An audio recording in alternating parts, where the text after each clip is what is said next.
After the fire is lit, the next thing that appears is not a crowd, it is a point, a single source of heat, distinct from everything around it.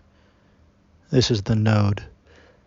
A node is not a user consumes, a node participates.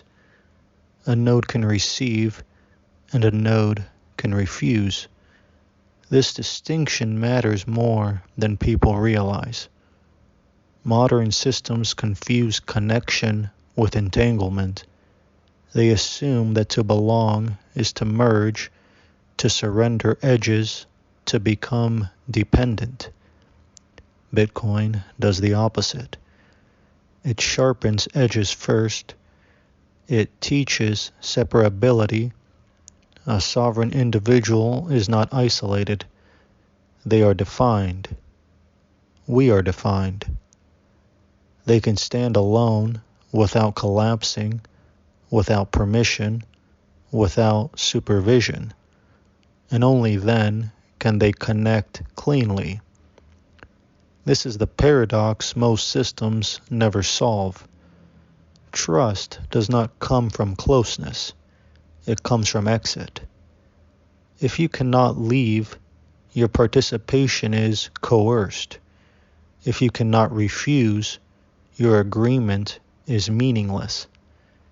Bitcoin restores the right to exit, not as rebellion, but as baseline.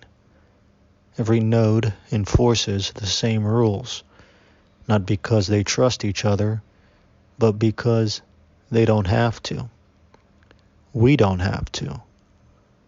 This is coordination without compromise, alignment without absorption, unity without corruption.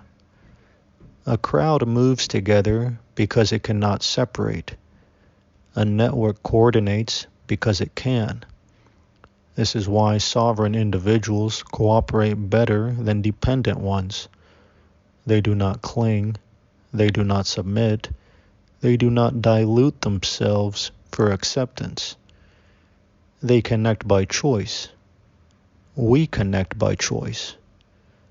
The node does not dissolve into the network. The network emerges from the nodes. Bitcoin is not a social graph. It is a topology of independence.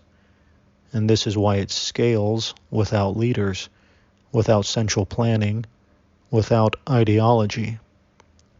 Not everyone becomes a node. Many remain users. Some remain observers.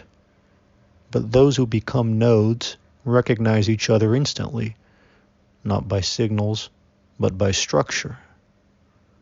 Tomorrow, we look at what happens when structure meets pressure, because clarity is only the beginning.